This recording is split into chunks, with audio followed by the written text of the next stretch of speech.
colleagues, principals, teachers, friends, we have reached the ending of this series, and we will be concluding with the evaluation phase.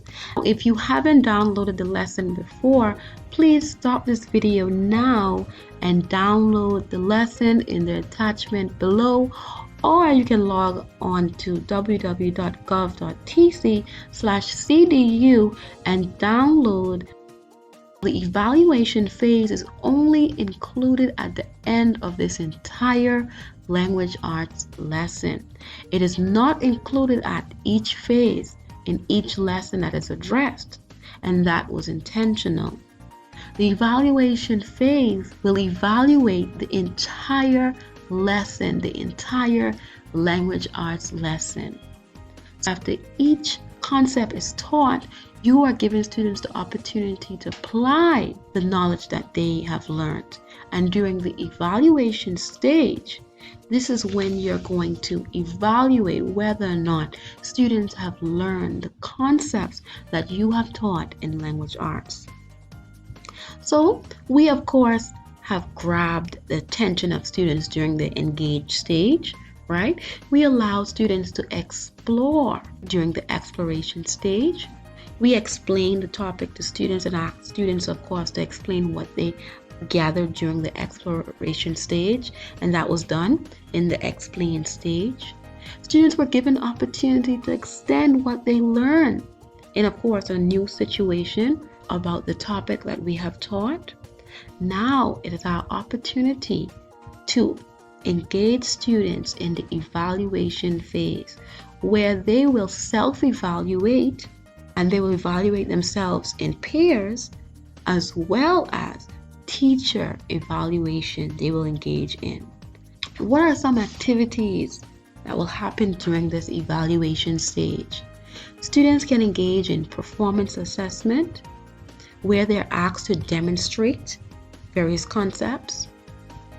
They can also engage in a self-assessment using a tool, a rubric.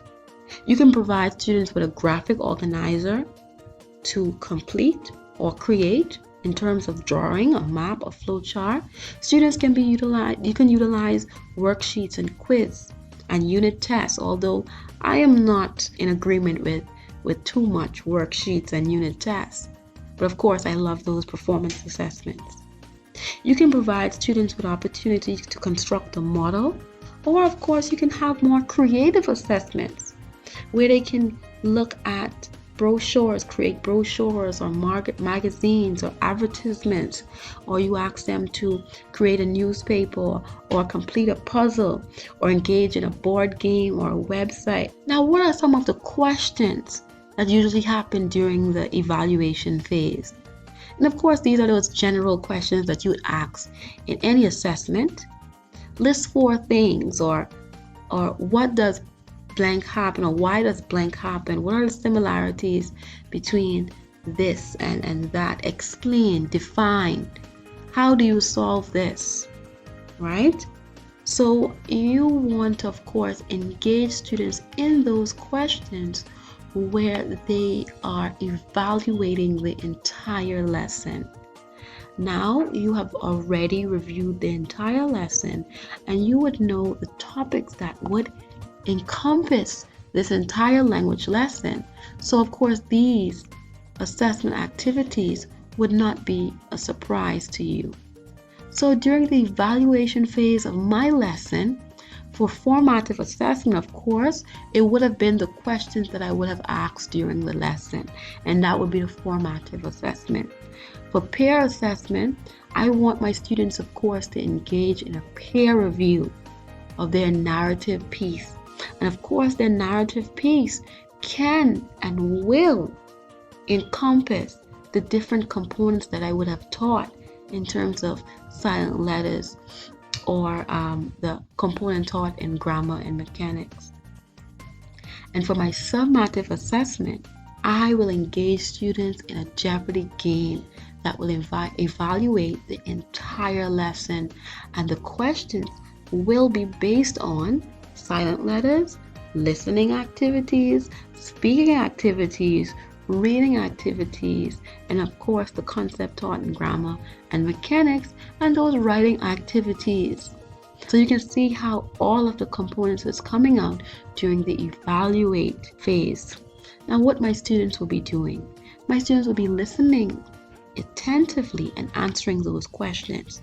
Students will engage in that peer review, and you can also have that self-assessment where students assess their own knowledge and they review or assess their writing piece. So you want students, of course, to engage in those peer reviews, taking in consideration the features of the narrative text, as well as looking at silent letters and any kind of activities that would have encompassed this lesson. Students will actively engage in Jeopardy game. Now, you can, of course, pose some questions here. Now, for the interest of time, I only have 2 here. What rule governed this word and why? And of course, I would list all of the questions that would encompass my Jeopardy game. Colleagues, we have reached the end of our lesson planning, and I want you to, of course, start developing those lessons. Send me your lesson plans, and we will further the discussion as we engage students in the 5E instructional model and allow students to construct knowledge on their own as we facilitate learning. See you soon.